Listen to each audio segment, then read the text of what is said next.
मंगलमय मंगल करण वीतराग विज्ञान,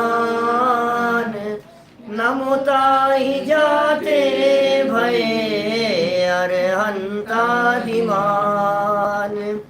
करि मंगल करि हो महा ग्रंथ करन के काज, जाते मिले समाज सब पावे निज पद राज, पावे निज पद राज। सो निज भाव सदा सुखद अपनो करो प्रकाश, जो बहुविधि भव दुख निको करी है सत्यानाश, करी है सत्यानाश। मोक्ष मार्ग प्रकाशक नामक यह ग्रंथ है। तीसरा अधिकार और संसार दुखों के स्वरूप की यहाँ चर्चा चल रही थी। सबसे पहले कर्मों की अपेक्षा से दुख बतलाए जा रहे थे, जिसमें ज्ञानावरण दर्शनावरण कर्म के उदय से होने वाले दुख और दर्शन मोहनी कर्म के उदय से होने वाले दुख, इनकी चर्चा को अपेक्षित विस्तार से कर लेने के उपरांत यहाँ चारित्र मोहनी से होने वाले दुखों के अंतर्गत कल तक हम कषाय और नौ कषाय की चर्चा कर चुके थे। कषाय क्रोध मान माया लोभ, नौ कषाय हास्य रति अरति शोक भय जुगुप्सा स्त्रीवेद पुरुषवेद नपुंसकवेद। जब कषायों की पीड़ा होती है तो टोडरमल जी का ये वाक्य था कि मरण पर्यंत दुख भी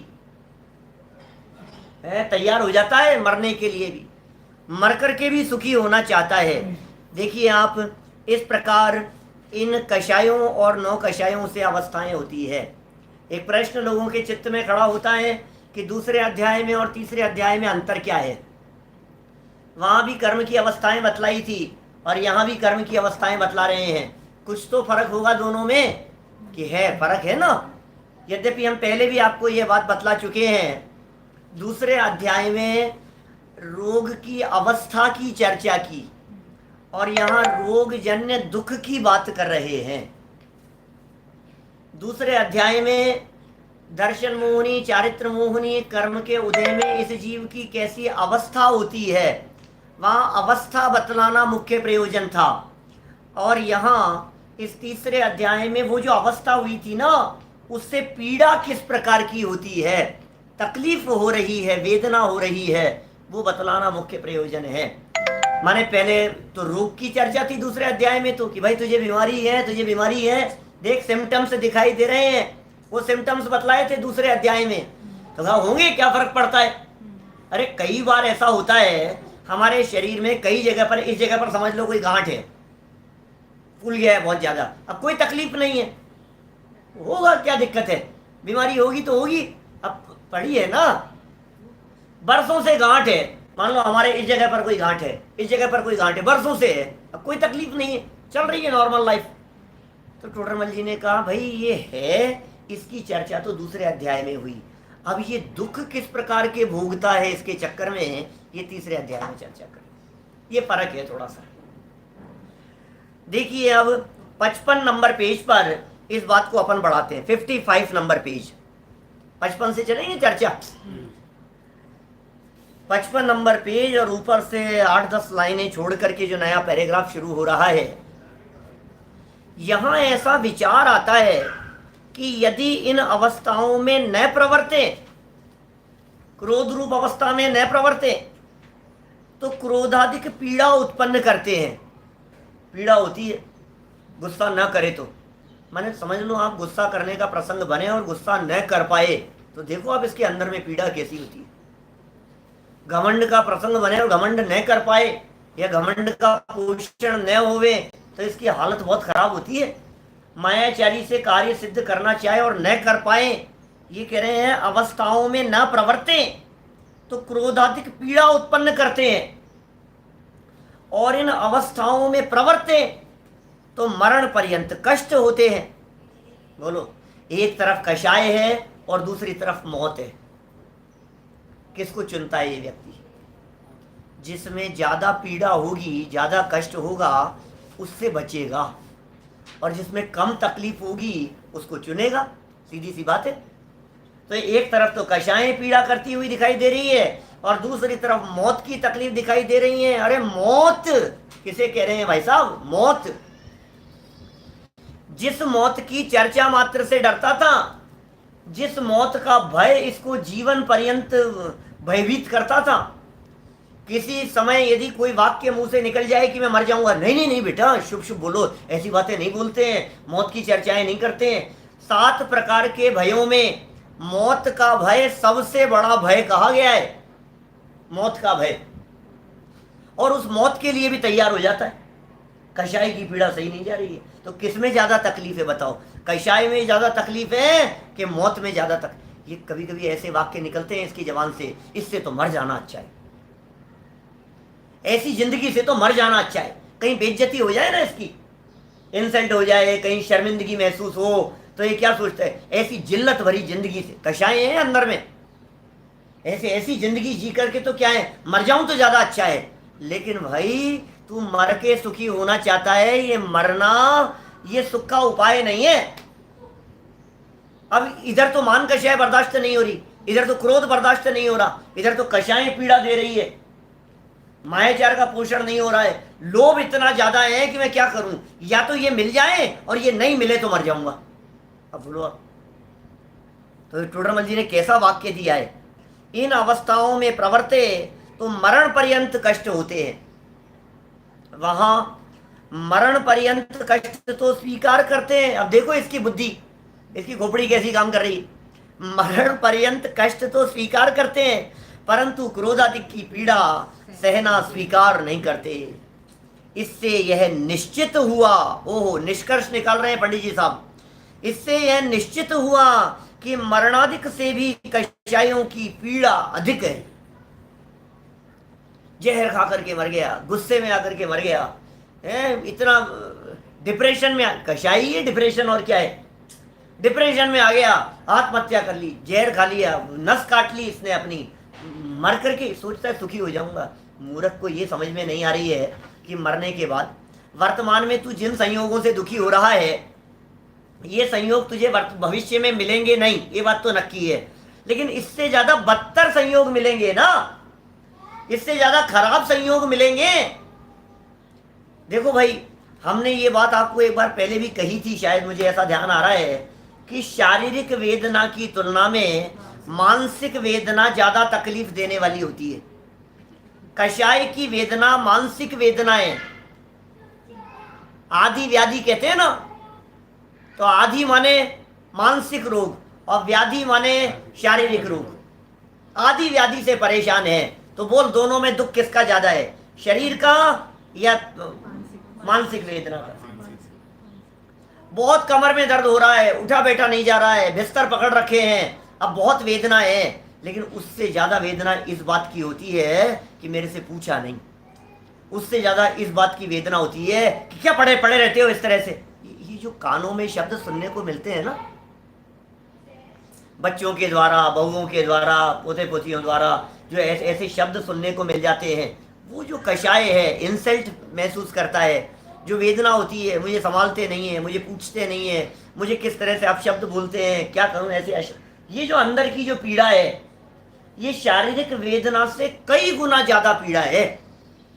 इसलिए सोचता है मर जाऊं मैं, तो कैसा वाक्य दिया है, निश्चित हुआ, निश्चित कर रहे हैं टोडरमल जी, निष्कर्ष निकाल रहे हैं भाई साहब।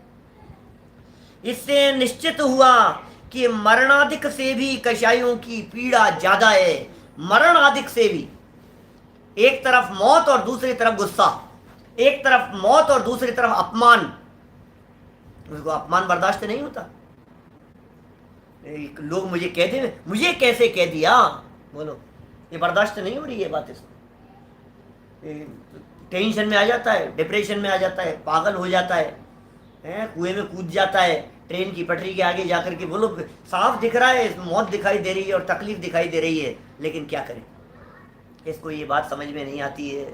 तू अपनी कषायों से दुखी है भाई, कषाय मिटने पर सुखी होगा, और कषाय मिटने का उपाय आत्म स्वभाव का अवलंबन है। अपने ज्ञायक स्वभाव के अवलंबन से कषाय मिटती है, ज्ञायक स्वभाव के चिंतन से कषाय मंद होती है। आत्म स्वभाव का चिंतन, आत्म स्वभाव के सन्मुख तेरा परिणाम, इस परिणाम मात्र से कषायें मंद होती है, वस्तु स्वरूप के विचार मात्र से। और उस स्वभाव का चिंतन आगे बढ़ते बढ़ते जब स्वभाव का आश्रय ले लेता है तो कषायें उत्पन्न ही नहीं होती, और कषायें मिटेगी, उसके बिना दुख हो नहीं, सुखी हो नहीं सकता। माने देखिए, बहुत स्पष्ट सी बात है, जब कषायों की मंदता में ही किंचित आनंद की अनुभूति करता रहता है तो कषायों के नष्ट हो जाने में कैसा आनंद होगा। तो ये बात समझ में आती है। जब कषाय थोड़ी सी मंद होती है, गुस्सा थोड़ा सा कम होता है, तो कैसे बोलता है, हमें को मजा थोड़ी ना आता है गुस्सा करने में। इसका मतलब क्रोध की मंदता में तुझे किंचित शांति की अनुभूति हो रही है, ये मंदता का आनंद। तो मिट जाने पर कैसा आनंद होगा। लेकिन इन मूर्खों को समझ में नहीं आता है। जगत में कितने लोग आत्महत्या करते हुए दिखाई देते हैं। रोजाना आपको न्यूज़पेपर में ऐसी खबरें मिल जाएगी, वो जहर खा करके मर गया, वो मर गया, वो ऐसा हो गया, उसने बच्चों को जहर पिला दिया, खुद जहर पी लिया, चाकू से नस काट करके मर गया। ऐसी घटनाएं रोज मिलती है हमारे। तो टोडरमल जी ने कितना निष्कर्ष निकाला है गजब का। टोडरमल जी के चिंतन की गहराई कितनी जबरदस्त है। माने वो क्या वाक्य दे रहे हैं, यह निश्चित हुआ कि मरण आदिक से भी कषायों की पीड़ा ज्यादा है, ये निष्कर्ष निकल रहा है। और आप महसूस करेंगे इस तरह का, जब कभी आपके चित्त में अत्यधिक पीड़ा होने पर, मानसिक पीड़ा होने पर मौत का परिणाम आ जाए, तो टोडरमल जी के इस वाक्य को याद कर लेना, कषायों की पीड़ा से भी ज्यादा, कषाय की पीड़ा ज्यादा है कि मौत की पीड़ा ज्यादा है। ये वाक्य याद कर लेना पड़ेगी, तुरंत बात समझ में आ जाएगी। कषाय की पीड़ा ज्यादा है, क्या करूं। लेकिन आत्मघात करने से तू कषाय से बच नहीं पाएगा। जिस प्रतिकूल संयोग को देख करके तूने आत्महत्या करने का निर्णय लिया है, जिस प्रतिकूलता को देख करके आत्महत्या कर लेने के बाद ऐसे प्रतिकूल संयोग मिलेंगे जो अपना सर पकड़ लेगा। सोचा था क्या और हो गया क्या, बोलो। देखिए आगे क्या कहते हैं। अब यहां बड़ी सुंदर सुंदर बातें कह रहे हैं, क्या करता है उसके लिए। तथा जब इसके कषाय का उदय हो तब कषाय किए बिना रहा नहीं जाता। कषाय किए बिना रहा नहीं जा रहा है, अंदर में कषाय का उदय चल रहा है, परिणाम ऐसे तीव्र हो रहे हैं, गुस्सा किए बिना मैं रोक ही नहीं पाया, मैं अपने आप को कंट्रोल नहीं कर पाया। देखो कैसी परिस्थितियां हो जाती है, पूरे समाज के सामने तुम्हारी बेइज्जती हो जाएगी, लोग देख रहे हैं, लोग हंसी उड़ाएंगे, लोग तुम्हारे ऊपर उंगलियां उठाएंगे, उसके बावजूद भी पीड़ा इतनी ज़्यादा है कि वो, और बाद में कोई व्यक्ति समझाए, 2 दिन बाद में शाम को कोई व्यक्ति समझाए, तो कहते मैं क्या करूं, मैं कंट्रोल ही नहीं कर पाया, मैं क्या करूं, मैं रोक ही नहीं पाया, मुझसे रुका ही नहीं गया, मुझसे देखा नहीं गया। अब मुझे मालूम है क्या हालत हुई है, सब लोगों ने मेरे बारे में क्या सोचा होगा, लेकिन मैं क्या करूं, मैं रुक नहीं पाया। ये वाक्य कह रहे हैं टोडरमल जी साहब, कषाय किए बिना रहा नहीं जाता। और देखो, बाह्य कषायों के कारण मिले तो उनके आश्रय कषाय करता है, कारण मिल जाए तो आश्रय से कषाय करता है। माने ये कह रहे हैं, गुस्से के निमित्त मिलेंगे तेरे को कोई ना कोई। उसे गोमटसार की भाषा में यदि मैं कहूँ, गोमटसार कर्मकांड की भाषा में 68-70 के आसपास की गाथाएं हैं, 65-68 के आसपास की, जिसमें उन्होंने कहा चारित्र मोहनीय कर्म के 9 कर्म। गुस्सा क्यों आया, बच्चे ने कहना नहीं माना। गुस्सा क्यों आया आपको, नौकर आपको सामने जवाब दे गया, पलट करके चला गया, गुस्सा आ रहा है आपको। माने आपने जैसा विचार विकल्प किया था उसके अनुसार बाहर में काम नहीं हुआ, तो ऐसे निमित्त बने, क्रोध आदि कषायों के निमित्त बने। मान का निमित्त बन गया, सामने वाले ने प्रशंसा कर दी, मान का निमित्त बन गया, वो खूब प्रशंसा किए जा रहा है, ये थोड़ा निमित्त बन गया मान का ऐसा, तो आश्रय से करता है। और यदि ना मिले मोनो, अंदर में कषाय का उदय और बाहर में ऐसा निमित्त नहीं मिले, बाहर में ऐसा कारण नहीं मिले, तो स्वयं कारण बनाता है, स्वयं क्रोध का कारण बनाएगा। जैसे व्यापार आदि कषायों का कारण न हो तो जुआ खेलना, अंदर में कषाय का उदय होता है तो निमित्त बनाता है, इस तरह जुआ खेलने लग जाता है। क्रोधाधिक के कारण अन्य अनेक खेल खेलना, जिनमें क्रोध बढ़े, जिनमें कषाय बढ़े, कुश्ती लड़ता है, लड़ते हुए को देखता है, ऐसे घर में पोस्टर लगाता है, टीवी में इस तरह के सीरियल चलाता है। आप सोचो जिस तरह की कषाय होगी उस तरह का चैनल लगाता हुआ दिखता है। बोलो, भय कषाय उत्पन्न होती है तो हॉरर शो देखता है, हास्य कषाय उत्पन्न करने के निमित्त में लाता है ऐसे लाफिंग वो जो चलते हैं इस तरह के कॉमेडी शो देखता है। क्रोध कषाय ऐसी बहुत ज्यादा पनपती हो अंदर गुस्सा और ऐसे लड़ाई झगड़ा देखने की तो रेसलिंग जैसी चीजें देखता है। माने जिस प्रकार की देखो जो चैनल लगाया है ना टीवी पर वो इस बात को दिखा रहा है अंदर में किस तरह की कषाय चल रही है। चैनल बदलता रहता है, कभी म्यूजिक लगाता है, कभी संगीत लगाता है, कभी कुछ देखता है, अलग अलग प्रकार की चीजें देखने का मन होता है। कैसी चीज देखने का मन हुआ, जैसी अंदर में कषाय भाव होता है उस अनुसार बाहर में निमित्त मिलाने की चेष्टा होती है। मोबाइल हाथ में रहता है उसी तरह की चीजें खोलता है, इंटरनेट पर उसी तरह की चीजें खोलता है, जैसा मन होता है अंदर में जैसी भावना होती है उसके अनुसार वो सब निमित्त मिलाने की चेष्टा करता है। ये कह रहे हैं यहाँ, अनेक खेल खेलता है, दुष्ट कथा कहना सुनना इत्यादि कारण बनाता है।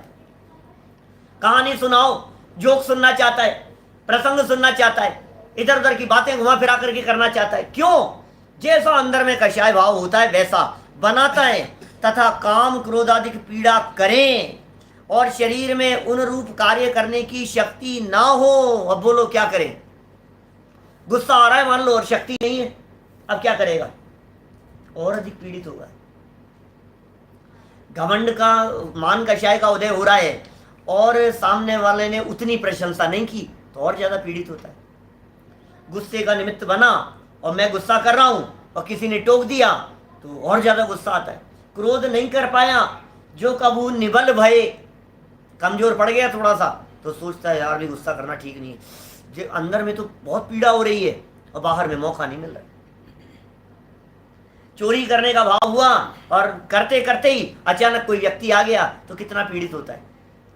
गुस्सा करते हुए, भोग भोगते हुए, क्या माने विषय का सेवन करते हुए यदि बीच में कोई व्यक्ति आ जाए, बीच में टेलीफोन बज जाए, बीच में कोई व्यवधान आ जाए तो अत्यधिक पीड़ित होता है, झुंझलाता है, तकलीफ पाता है और शरीर के अनेक प्रकार के औषधि बनाता है शक्ति के लिए, पावर के लिए। जिंक्सिन वगैरह इस तरह की चीजें आती है पावर बढ़ाने के लिए, शरीर की पावर बढ़ाने के लिए। लड्डू खाएगा, ताकत के लड्डू बनाएगा, बादाम खाएगा, ड्राई फ्रूट्स खा करके अपनी शक्ति को बढ़ाने की कोशिश करेगा। ये कह रहे हैं यहाँ शक्ति न हो तो औषधि बनाता है और अन्य अनेक उपाय करता है अपने कषाय के पोषण के लिए। ये सब दिखते हैं भाई, रोजाना आए दिन इस प्रकार की स्थितियां देखी जाती है। अपनी वीकनेस को दूर करने के लिए टॉनिक पीता है, दवाइयां लेता है, ताकत की दवाइयां लेता है, वैद्य जी के पास में जाता है, दिखाता है, तथा कोई कारण बने ही नहीं। अब बोलो कोई कारण नहीं बन रहे हैं, अब बाहर में ऐसे संयोग नहीं मिल रहे हैं, कोई दवाई नहीं मिल रही है, कोई टीवी जोक चुटकुला इस तरह के कोई साधन नहीं दिखाई दे रहे हैं, तो फिर क्या करता है? तो कहते हैं अपने उपयोग में कषायों के कारणभूत पदार्थों का चिंतन करके स्वयं ही कषायों रूप परिणमित होता है। लो, मन में ही सोचता रहता है। वो है ना लाइन है उसकी, भोगे जो भोग पहले उनका, ये तो समाधि की भावना है, न होवे सुमिरन। और ये तो सुमिरन करता है, क्या मजे आए थे यार, क्या भोगा था यार, क्या लड्डू खाए थे यार, उसका स्वाद लेने की कोशिश करता है मन में विचार करके भी। पूर्व में भोगे हुए भोगों के चिंतन से वर्तमान परिणामों में शांति लाने का प्रयास करता है। प्रैक्टिकल अनुभव की बातें कर रहे हैं। हर व्यक्ति अपने मन में विचार करे कि क्या क्या विचार करके संतुष्टि लाने की कोशिश करता है। उसके कारणभूत कषाय पदार्थों का चिंतन करके स्वयं कषाय रूप हो रहा है। अंदर काम कषाय रूप हो रहा है, क्रोध कषाय रूप हो रहा है, मान कषाय रूप हो रहा है। किसी व्यक्ति ने 2 साल पहले तुम्हारी प्रशंसा की थी, उसे याद कर करके मन ही मन खुश हो रहा है। मान कषाय का उदय आ रहा है, कोई सम्मान करने वाला दिख नहीं रहा है, कहीं कोई प्रशंसा दिखाई नहीं दे रही है और याद कर रहा है 3 दिन पहले यार क्या प्रशंसा कही थी यार उसने। खुद ही विचार कर रहा है। अपनी पत्नी से कहेगा, अपने बच्चे से कहेगा, तुम्हें पता है आज क्या हुआ था, तुम्हें पता है ऐसी प्रशंसा हुई थी, तुम्हें पता है पंडित जी ने मेरा नाम लेकर के कितनी प्रशंसा करी। बार बार सुनेगा, उस कैसेट को खरीद करके अपने पास रखेगा जिसमें अपनी प्रशंसा हो, उसे सुनने के लिए दूसरों को देगा, और ज्यादा ही पीड़ा हो तो उस कैसेट को रिकॉर्ड करवा करके जन जन में बंटवाएगा। क्या कि साहब आपका आज का प्रवचन तो गजब का था, कि आज तो कोई विशेष बात नहीं है। नहीं नहीं, बहुत गजब का था साहब, पंडित जी आपको पता नहीं कि क्या था उसमें कि तुम्हारे नाम लेकर के प्रशंसा की थी तुम्हारी। तो अनेक प्रकार की प्लानिंग करता है। कोई ऐसा जुगाड़ नहीं बने, ऐसी योजना नहीं बने, तो सोच सोच करके अपने मन में अपने परिणाम और अपने उपयोग के आधार पर खुद ही उन कषायों का पोषण करता है, उस कषाय रूप परिणमित होता है। इस प्रकार यह जीव कषाय भावों से पीड़ित हुआ महान दुखी होता है। ओह, अंदर में कषाय भाव चलती रहती है, महान दुखी हो रहा है, पीड़ित हो रहा है, बेचैन हो रहा है, लाचार हो रहा है। कैसे कैसे शब्दों के प्रयोग किए हैं पंडित जी ने पीछे, देखिए आगे बढ़ते हैं। तथा कि साहब अब इस पीड़ा को दुख करने का उपाय क्या है? कोई उपाय है क्या? तो उपाय है ना। क्या उपाय है कि तुझे क्या लगता है, पहले वो बता। पीड़ा तो तुझ प्रैक्टिकल अनुभव में आ रही है कि हाँ, अनुभव में तो आ रही है भाई। हमने जो तेरे को तकलीफें बतलाई है, ये तकलीफ तू भोग रहा है या नहीं? कि हाँ भोग रहा हूं। इतनी पीड़ा हो रही है कि हाँ बिल्कुल हो रही है। तो कोई उपाय कि करता हूं ना उपाय। टोडरमल जी कह रहे हैं तू जो उपाय करता है, पहले उन उपायों को हम बता रहे हैं और तुझे लगता है कि हाँ यही उपाय करता हूं। फिर टोडरमल जी कह रहे हैं तू जो उपाय कर रहा है सब झूठे हैं। यही पद्धति अपनाई है ना, ज्ञानावरणी दर्शनावरणी के अंदर यही पद्धति अपनाई, दर्शन मोहनी में यही पद्धति अपनाई कि ये ऐसे उपाय करता है, फिर उन उपायों को झूठा बतलाए और उपायों को झूठा बतला करके जो सच्चा उपाय क्या है सो बतलाए। वहां तक ले जाएंगे पंडित जी। देखिए, तथा जिस प्रयोजन के लिए कषाय भाव हुआ है उस प्रयोजन की सिद्धि हो तो मेरा यह दुख दूर हो और मुझे सुख हो। किस प्रयोजन के अर्थ गुस्सा आया था? बोलो, गुस्सा आया ना, क्रोध कषाय। अब क्रोध में चाहता क्या था? इसका नुकसान हो जाए। भाई मुझे जो क्रोध आया तो प्रयोजन क्या था? इसका नुकसान हो जाए। जिस प्रयोजन के अर्थ क्रोध, जिस प्रयोजन के अर्थ मान, मान कषाय उत्पन्न हुई तो प्रयोजन क्या था? सामने वाला मेरी प्रशंसा करे। मायाचार उत्पन्न हुई, लोभ उत्पन्न हुआ, हास्य आदि उत्पन्न हुए, तो प्रयोजन क्या था? कि इसका प्रयोजन कब सिद्ध हो कि जैसी कषाय है वैसा काम हो दुनिया में, ये चाहता है, तो दुख दूर हो और मुझे सुख हो। ऐसा विचार कर उस प्रयोजन की सिद्धि होने के अर्थ अनेक उपाय करता है। इस प्रयोजन की सिद्धि, मुझे क्रोध आया सामने वाले का बुरा, अब इसका बुरा कैसे हो सकता है, उसके लिए अनेक उपाय करता है। अनेक उपाय करके उस दुख के दूर होने का उपाय मानता है। मुझे तब तक चैन नहीं पड़ेगा जब तक मैं इसे जान से नहीं मार दूंगा। मैं तो इसे देखता हूं और मेरा खून खौलता है। ये देखता हूं और पता नहीं मुझे क्या हो जाता है। सोचता है ऐसे, देखो आप वाक्य सारे दुनिया में दिखेंगे आपको आस पड़ोस में, देखते ही पता नहीं क्या होता है। इसको देखते ही मुझे गुस्सा आता है, पता नहीं क्या है। इसको देखते ही मुझे चिढ़ महसूस होती है। तो क्या करना चाहता है? हटाओ इसको।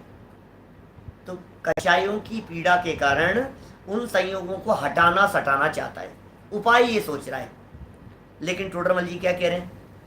अब यहाँ कषाय भावों से जो दुख होता है वह तो सच्चाई है। देखो गजब का वाक्य दिया है। कषाय हुई ना, तो कषाय से जो पीड़ा हुई, जो दुख हुआ, जो तकलीफ हुई, जो वेदना हुई है, वो वेदना तो सच्ची है, प्रत्यक्ष स्वयं ही दुखी होता है, परंतु ये जो उपाय करता है वे झूठे हैं। क्यों? तो कहते हैं। वाक्य कितना जबरदस्त है, कितना पावरफुल वाक्य, बतलाओ। दो बातें दिख रही है साहब यहाँ, एक तो कषाय की पीड़ा और दूसरा इसके द्वारा किया गया उपाय। कषाय की पीड़ा और किया गया उपाय। बोले जो पीड़ा है वो तो सच्ची है, तकलीफ जो भोग रहा है वो तो फैक्ट है, वो तो असलियत है, वो तो हकीकत है। लेकिन इस पीड़ा के काल में, इस तकलीफ के काल में जो तूने उपाय किया था वो उपाय झूठा था। दुखी हो रहा है ये तो परमार्थ है, लेकिन इस दुख के काल में जो कुछ भी तूने उठापटक की है वो सारे उपाय झूठे हैं। ये बात यहाँ सिद्ध कर रहे हैं। पहले तो ये बतलाएंगे कि तू करता क्या है, और फिर बतला रहे हैं कि ये झूठा है। देखो बहुत महत्वपूर्ण और सुंदर वाक्य है, सारी कषायों की चर्चा इस एक पैराग्राफ में कर ली है। जैसे क्रोध में तो अन्य का बुरा करना, ये चाहता है, ये इसकी इच्छाओं के बारे में बतला रहे हैं। कौन कौन सी कषाय में तू क्या क्या करना चाहता है, वो पंडित जी साहब यहाँ कह रहे हैं। क्या क्या कह रहे हैं? क्रोध में तो अन्य का बुरा करना चाहता है, मान में औरों को नीचे दिखाकर स्वयं ऊंचा होना चाहता है। होती है क्या कभी ऐसी स्थिति? दूसरे का बुरा करने की भावना होती है क्या कभी, इसका बुरा हो जाए? होती है ना। फिर किसी को नीचा दिखाने की इच्छा होती है क्या? होती है। स्वयं अपनी मेहनतता की इच्छा बोले होती है।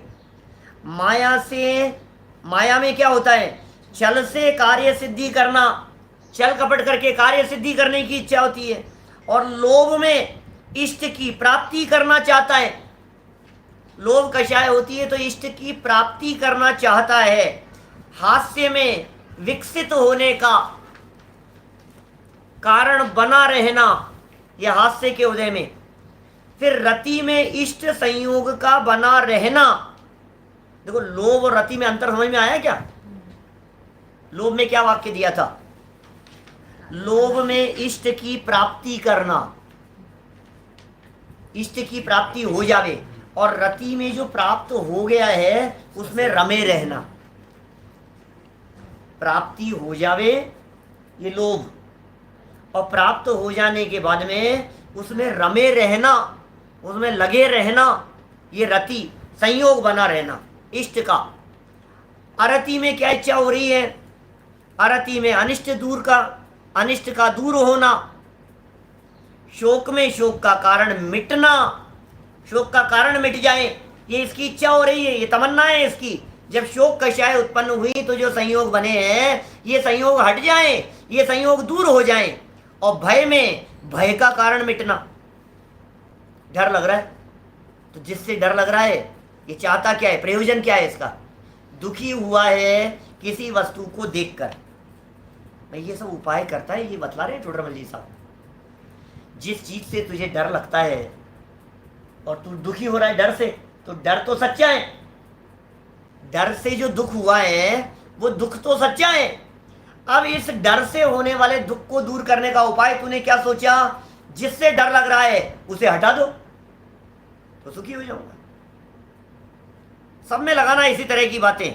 जैसे रति में इष्ट का संयोग बने रहना, जब रति कषाय का उदय हुआ तो इष्ट का संयोग बने रखना चाहता है। अब इसका प्रयोजन कैसे सिद्ध हो ये सोचता है, इसमें संतुष्टि कैसे मिले कि ये पदार्थ बना रहे तो मैं संतुष्ट हो जाऊं। तो भय हो गया यहां। फिर देखिए जुगुप्सा में जुगुप्सा का कारण दूर होना। अब मुझे किसी पदार्थ से घृणा हो रही है तो घृणा से होने वाली वेदना तो परमार्थ है, घृणा से होने वाली तकलीफ तो सच्ची है। और उपाय क्या कर रहा है कि जिससे घृणा हुई है उसे दूर कर दो, ये उपाय है, तो फिर दुख दूर हो जाएगा, ऐसा सोच रहा है। पुरुष वेद में स्त्री से रमण करना, तो रमण करूंगा तो सुखी हो जाऊंगा। स्त्री वेद में पुरुष से रमण करना, नपुंसक वेद में दोनों के साथ रमण करना, ऐसे प्रयोजन पाए जाते हैं। माने टोडरमल जी साहब ने पूरी के पूरी 4 कषाय और 9 कषाय, इन 13 प्रकार की कषायों के लिए आधी आधी लाइन, चौथाई लाइन देकर के ये बात कह दी कि तू क्या चाहता है बोल, अब बता। तू ऐसा करके सुखी होना चाहता है ना? कि हाँ बात तो सही है, यही तो उपाय है, और क्या होगा बतलाओ। मेरे मन में ये बात आ रही थी कि मेरी प्रशंसा हो तो प्रशंसा हो जाएगी तो मैं सुखी हो जाऊंगा, मेरा दुख दूर हो जाएगा। मुझे तकलीफ इस बात की थी कि इन्होंने मेरा नाम नहीं लिया। 15 लोगों के नाम लाइन से ले लिए प्रशंसा करते हुए और मेरा नाम नहीं लिया, तो मैं दुखी हो रहा हूं। मान कषाय की पीड़ा है, दुख तो सच्चा है। अब उपाय क्या है इसका? अब उपाय ये है कि किसी से कहलवाओ, हमारा नाम लेवे और क्षमा मांगे मंच से, मैं इनका नाम लेना भूल गया था, मैं क्षमा चाहता हूं, और फिर प्रशंसा करें, तो मेरी ये जो मान कषाय की जो तकलीफ है ये तकलीफ मिटेगी। ऐसा यह सोचता है। ऐसा यह प्रयोजन साधता है। भय के संदर्भ में, हास्य के संदर्भ में, शोक के संदर्भ में, मायाचार के संदर्भ में, लोभ के संदर्भ में, क्रोध के संदर्भ, सब कषायों के संदर्भ में मुझे ऐसा प्रयोजन पाया जाता है। तो फिर सब अच्छी बात है, इसमें क्या है, हो जाएगा। अब टोडरमल जी यहाँ दो प्रकार से बात कह रहे हैं, ध्यान देना अगले पैराग्राफ में दो पॉइंट दिए हैं टोडरमल जी साहब ने। यदि इनकी सिद्धि हो तो कषाय का उपशमन होने से दुख दूर हो जाए और सुख हो। बात ठीक है भाई, तेरी बात मेरे समझ में आ गई कि भाई ये यदि हो जाएगा तेरी कषाय उपशम हो जाएगी, बंद हो जाएगी, शमन को प्राप्त हो जाएगी, दब जाएगी, तो तू सुखी हो जाएगा, दुख दूर हो जाएगा और सुख हो जाएगा। परंतु तकलीफ क्या है बेटा, तकलीफ ये है कि इसके किए उपायों के अधीन नहीं है इसकी सिद्धि। तूने सोचा ऐसा हो जाए, लेकिन इसकी सिद्धि इसके किए उपायों के अधीन नहीं है, भवितव्य के अधीन है। कार्य की सिद्धि नहीं होगी, तेरे चाहने से कार्य की सिद्धि नहीं होती, तेरे मन बनाने से कार्य की सिद्धि नहीं होती। तुझे डर लग रहा है, इसको हटाओ। जैसे छोटे छोटे बच्चे होते हैं ना, किसी चीज से डराते हो आप इसको, ओह हवा आ जाएगा, ओह भूत बाबू खा जाएगा, आप उसको डरा ले। अब वो क्या सोच रहा है, इसको हटाओ तो मैं सुखी हो जाऊंगा, ये हट जाए तो मैं सुखी हो जाऊंगा। इच्छा तो ऐसी है, लेकिन उसका हटना और नहीं हटना तो भवितव्य के अधीन है। कार्य की सिद्धि तेरी इच्छा के अनुसार थोड़ी ना होगी। अब एक चीज नंबर 2, क्योंकि अनेक उपाय करते देखते हैं परंतु सिद्धि नहीं होती। क्या? और उपाय होना भी अपने अधीन नहीं है। देखो पहला तो हेतु दिया इन्होंने, सिद्धि के लिए अनेक कार्य करता है, वो अपने अधीन नहीं है। कार्य की सिद्धि के लिए, कार्य की सिद्धि मेरे अधीन नहीं है, जैसा सोचा था वैसा हो जाए ये मेरे अधीन नहीं है। एक पॉइंट। अब दूसरा पॉइंट दिया, मेरे अधीन तो नहीं है लेकिन उनके अधीन है, तो उनसे करवाओ। तो बोले वो जो उपाय कर रहे हैं वो भी तेरे अधीन नहीं है, वो भी भवितव्य के अधीन है। टोडरमल जी 39 पेज पर जो भवितव्यता की बातें कही थी 39 पर, वे बातें यहाँ भी पुनः पुनः कह रहे हैं। काम तो भवितव्यता से होगा, काम तो होनहार से होगा।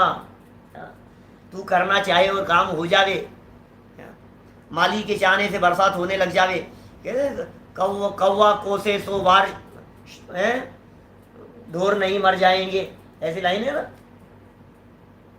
माने कौवे के कोसने से जानवर नहीं मरते नीचे, वो कोसते रहे। तो आपके द्वारा किसी को कोसने से उसका हित हो जावे, ऐसा नहीं होता है। जगत में ऐसी कहावत चलती है, मुद्दे ही लाख बुरा चाहे तो क्या होता है, वही होता है जो भवितव्यता अनुसार होता है। भवितव्यता के अनुसार होगा। कौरवों ने कितना कोशिश किया पांडवों को मारने की, और हुआ क्या? हुआ तो वही जो होनहार है। होनहार टाली नहीं जा सकती है भाई साहब। तुम्हारी इच्छाएं कितनी भी हो दूसरे का बुरा करने की, अपनी मेहनतता की, मायाचार से कार्य सिद्ध करने की, लोभ से कार्य कर लेने की, नहीं होगा। भय से दूसरे को हटा देने की, शोक के निमित्त मिटा देने की, तुम कितने भी प्रयत्न करो, ये टोडरमल जी कह रहे हैं, सिद्धि नहीं होती। तथा उपाय होना भी अपने अधीन नहीं है, भवितव्य के अधीन है। क्योंकि अनेक उपाय करने का विचार करता है और एक भी उपाय नहीं होता देखते हैं। बोलो, हमारे कहने से मत मानो आप, हम कह रहे हैं इसलिए बात को स्वीकार मत करो। लेकिन हम तुमसे एक बात पूछ रहे हैं, तुमने योजना बनाई थी ना, तुमने प्लानिंग किया था ना ऐसा, फिर क्या हुआ? फिर तुमने दोबारा योजना बनाई थी, फिर क्या हुआ? फिर तुमने तीसरी बार प्लानिंग की थी, फिर क्या हुआ? फिर तुमसे नहीं हो पा रहा था, फिर तुमने अपने साथियों से कह करके करवाने की कोशिश की, फिर भी नहीं हुआ। तो बताओ क्या क्या होता है? तुम्हारे समझ में नहीं आ रही है, ये भवितव्यता की ताकत तुम्हारे को समझ में नहीं आती है। पद्मनंदी पंचविंशतिका के अंदर एक श्लोक दिया, कुरियात सा भवितव्य ताकतवती तत्र यद्रोच्यते। बहुत सुंदर श्लोक है। उस भवितव्यता को लोकाश्चेतसी चिंतयन्त्यनुदिनं कल्याणमेव आत्मनः, ऐसा श्लोक है। यह व्यक्ति अपने मन में प्रतिदिन सुबह से शाम तक 24 घंटे अपने हित और अपने कल्याण के बारे में ही सोचता रहता है। कैसे मेरा भला होगा, कैसे धन कमाऊंगा, कैसे पैसा कमाऊंगा, क्या खाऊंगा, कैसे आराम करूंगा, क्या देखूंगा, क्या सोचूं, मतलब सोचता रहता है। प्लानिंग 24 घंटे यही चलता है इसका, अपने भले भले के लिए, अच्छे अच्छे के लिए चलता है। लोकाश चेतसी, चेतसी मतलब अपने चित्त में, मन में, अनुदिनम दिन रात, चिंतयंती चिंतन करता है, कल्याणम एव आत्मने अपने कल्याण का, अपने भले के बारे में ही सोचता रहता है। हर व्यक्ति अपने भले के बारे में सोचता है। प्रयोजनम अनुद्दिश्य मंदोपि न प्रवर्तते, मंद से मंद बुद्धि भी प्रयोजन के बिना कोई काम नहीं करता, ये सोचता है। फिर क्या होता है, अगली लाइन पता है क्या लिखी पद्मानंदी आचार्य ने, कुर्यात करती है सा भवितव्यता, वो भवितव्यता वही करती है, आगतवती आई हुई भवितव्यता, तत्र यद रोचते, जो भवितव्यता को पसंद आएगा वो वही करेगी। बोलो, राज्याभिषेक का मुहूर्त निकाल दिया रामचंद्र जी का, ज्योतिषियों ने मिलकर के मुहूर्त का समय देख लिया और कहा अरे यार ये बहुत अच्छा मुहूर्त है, इस समय हमारे चहेते राजकुमार रामचंद्र उनका राज्याभिषेक किया जाएगा। लेकिन कुर्यात सा भवितव्यता आगतवती तत् यद रुचते, उसको क्या पसंद था, भवितव्यता को यह पसंद था कि 14 वर्ष का वनवास हो जाए। बोलो, कौन जानता था क्या होने वाला है, कितनी योजनाएं, कितनी तैयारी, कितनी प्लानिंग, एक व्यक्ति की नहीं सैकड़ों व्यक्ति, पूरे नगरवासी प्रसन्न है रामचंद्र जी के राज्याभिषेक की खबर सुनकर के। लेकिन कौन करे ये तो बताओ। ये कह रहे हैं टोडरमल जी, अनेक उपाय करने पर भी, अनेक उपाय बनाने पर भी काम नहीं होता हुआ दिखाई देता है, नहीं होता हुआ दिखाई देता है। सारी प्लानिंग फेल हो जाती है, सारी की सारी प्लानिंग धरी रह जाती है। भवितव्यता के आगे किसी की नहीं चलती, होनहार के आगे किसी की नहीं चलती। जैसा होना होगा सो होकर के ही रहेगा। तेरे कर्म के उदय का निमित्त बन जाता है, वैसे संयोगों का निमित्त बन जाता है। काल लब्धि उसी प्रकार की आ जाती है, होनहार ऐसी होती है, निमित्त उसी तरह के मिल जाते हैं, तेरा पुरुषार्थ भी उसी तरह का काम करता है। पांचों समवाय मिलने पर काम होंगे, लेकिन तेरी इच्छा के अनुसार काम नहीं हुआ। कितना जबरदस्त कथन है ये, देखो आप। क्योंकि अनेक उपाय करने का विचार करता है, विचार कर रहा है ये सही लाइन पर आ जाए, ये सुधर जाए, इसके साथ ऐसा हो जाए। किसको दिखाया, उससे कहलवाया, डॉक्टर को दिखाया, बड़े बड़े लोगों से कहलवाया, नाना जी से कहलवा दिया, चाचा जी से कहलवा दिया, उसके दोस्तों से कहलवा दिया, उधर से जुगाड़ लगवाया, ये ऐसा हो जाए, इसकी बुद्धि सुधर जाए। कितना प्रयास करता है, फिर होता क्या है, जो होगा सो होगा, तेरे विकल्पों से काम नहीं होगा भैया। है कार्य विकल्पों से नहीं होता, मूड व्यर्थ ही बोझा ढोता। कार्य विकल्पों से नहीं होता, तेरे विकल्पों से, तेरे चाहने से काम होता नहीं हो। प्रत्यक्ष दिख रहा है, आकुलित व्याकुलित हो रहा है, पीड़ित हो रहा है। मुझे मालूम है बहुत सारे लोग ऐसा सोच रहे होंगे सुनने वाले, तो फिर साहब पंडित जी उपाय नहीं करेंगे। कल तो एक ऐसा प्रश्न आया किसी का, क्या प्रश्न था, किसी ने मोबाइल पर भेजा प्रश्न कि साहब फिर डॉक्टर को नहीं दिखाएं क्या, ऐसी तकलीफ हो जाए तो फिर डॉक्टर के दिखाएं कि नहीं दिखाएं। पंडित जी आप क्या कहना चाहते हो ये बतलाओ, क्योंकि जो होगा तो होगा, जैसा होना होगा वैसा होगा, अब नहीं करे। अरे भाई वो उपाय भी जैसा होने योग्य होगा वो ही बन पाएगा। अनेक उपाय करने के बावजूद भी तू गलत डॉक्टर के चक्कर में क्यों फंस जाता है ये बता। सही डॉक्टर मिल जाने पर भी गलत उपाय क्यों हो जाता है।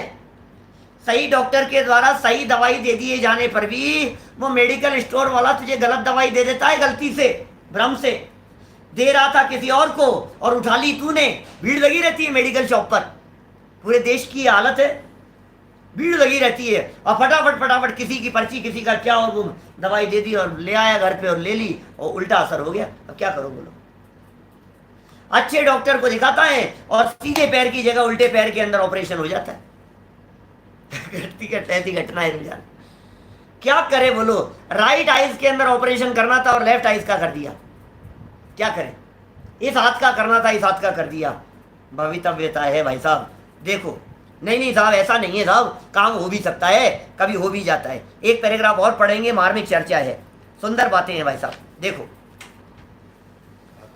तथा काकतालीय न्याय से भवितव्य ऐसा ही हो जैसा अपना प्रयोजन हो। भाई ऐसा थोड़ी ना भवितव्यता जी, मैंने चाहा और हो भी गया, उसमें क्या है।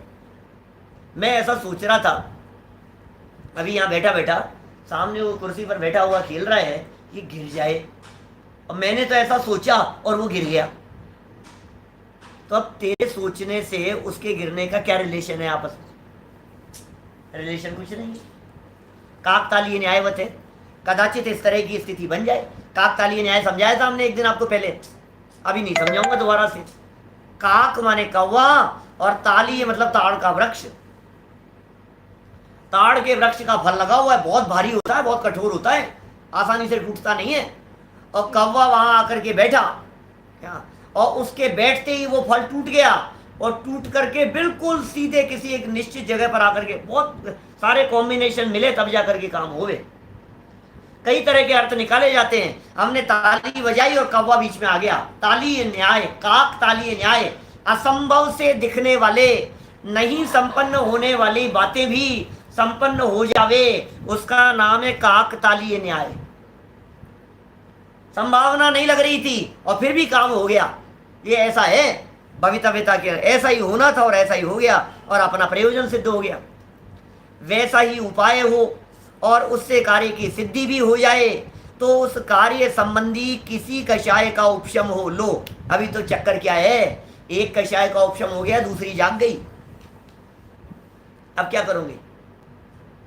एक कषाय जग रही थी, उसका उपशम हो गया, भवितव्यता अनुसार काम हो गया, परंतु वहां रुकाव नहीं होता, दूसरी कषाय तुरंत उत्पन्न हो जाती है। मान कषाय उत्पन्न हुई और काम हुआ तो क्रोध उत्पन्न हो जाता है, फिर क्रोध और मान के लिए मायाचार करने लग जाता है, लोभ उत्पन्न हो जाता है, लोभ उत्पन्न होता है तो दूसरी कषाय शमन को प्राप्त हो जाती है। क्या करो? जब तक कार्य सिद्धि सिद्ध नहीं हुआ था तब तक तो उस कार्य संबंधी कषाय थी। बोलो, काम नहीं हुआ, उस संबंधी कषाय चल रही है। फिर क्या होगा? जिस समय कार्य सिद्ध हुआ उसी समय अन्य कार्य संबंधी कषाय हो जाती है। लो, पहले तो एक संबंधी कषाय थी, अब ये कार्य संपन्न हो गया, अब दूसरे कार्य संबंधी कषाय हो जाती। किसी व्यक्ति से किसी की हत्या करवा दी, ऐसे देखते हैं अपन सीरियल टीवी में, किसी से किसी की हत्या करवा दी, अब कार्य सिद्ध हो गया, अब दूसरी कषाय उत्पन्न हो जाती है कि जिससे मरवाया था ना उसको भी मार दो, अब इसको पैसे देने पड़ेंगे, इसको भी मरवा दो, इसने देख लिया इसके साथ ऐसा कर दो। एक कार्य सिद्ध हो गया, अब दूसरा कार्य उत्पन्न हो जाता है, उसकी सिद्धि करना चाहते। एक समय मात्र भी निराकुल नहीं रहता भैया, निराकुलता में सुख है, शांति तो निराकुलता में मिलेगी। तेरे द्वारा जितने उपाय किए जा रहे हैं सारे के सारे झूठे सिद्ध हो रहे हैं कि नहीं? बोल। जैसे कोई क्रोध से किसी का बुरा सोचता था, उसका बुरा हो चुका, अब पीड़ा देखो, मतलब अनेक बार तो ऐसा होता है ये मेरा शिकार है, तू नहीं मारेगा इसको, मैं मारूंगा। अब देखो, तू उसका बुरा चाहता है, तू उसको मारना चाहता है, वो अपने आप ही मर रहा है, उसे कोई दूसरा मार रहा है, तो इसको बर्दाश्त नहीं हो रही है कि नहीं मैं मारूंगा, तू नहीं मारेगा। और उसका बुरा किसी और ने कर दिया, तब अन्य पर क्रोध करके उसका बुरा चाहने लगता है, तुमने क्यों किया, मैं करता है ऐसा। अरे भाई, तू जो चाहता था वही तो किया है, तू जो उसको पीड़ा देना चाहता था, तू जो उसको दुख देना चाहता था वही तो किया है, तो भी बर्दाश्त नहीं हो रही है बात, नहीं, उसके ऊपर क्रोध करना चाहता है, दूसरे का बुरा करने के लिए तैयार हो जाता है। अथवा थोड़ी शक्ति थी तब छोटों का बुरा चाहता था, बहुत शक्ति हुई तब बड़ों का बुरा चाहने लगा। कम सामर्थ्य थी तो खेल में इसे हराना चाहता था, सामर्थ्य बढ़ गई तो खेल में उसे हराना चाहता है, सामर्थ्य और बढ़ गई तो बड़ा दंगल जीतना चाहता है। जैसे जैसे सामर्थ्य बढ़ती है, कभी कम इच्छा होती है, कभी ज्यादा होती है, विषय कषाय की इच्छाएं ऐसे बदलती बदलती रहती है, ऐसी होती है। उसी प्रकार जैसे क्रोध की बात कही, मान माया लोभादिक द्वारा जो कार्य सोचता था वह सिद्ध हो चुका। ऊपर वाले पैराग्राफ में चर्चा की थी कि अनेक उपाय करने पर भी नहीं होता दिखता। देखना अलग अलग पैराग्राफ में क्या क्या बातें कहते हैं। ऊपर वाले पैराग्राफ में कही थी तूने सोचा बहुत था लेकिन फिर भी काम नहीं होता। इस पैराग्राफ में बात कह रहे हैं भवितव्यता अनुसार कार्य बन जावे तो भी सुखी नहीं होता, क्योंकि अन्य कार्य करने की इच्छा हो जाती।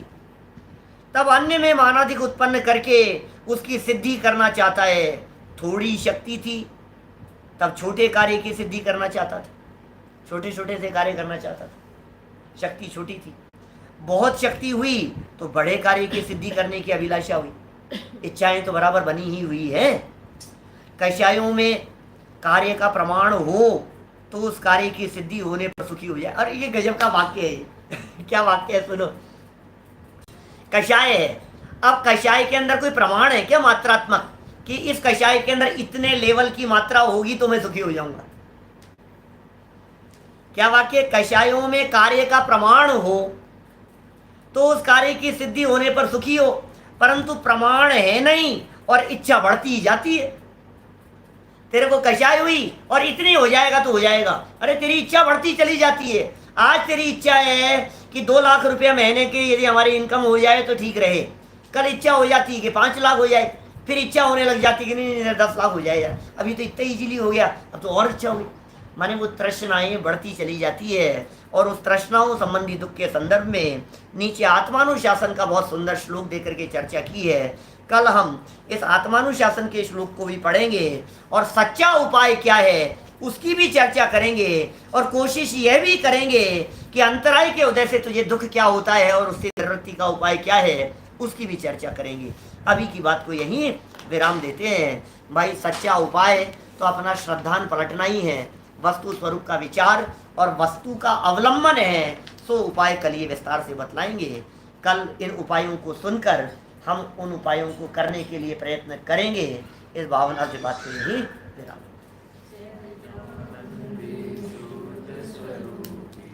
अविनाशी हूँ आत्मस्वरूप, सहजानंदी शुद्ध स्वरूप।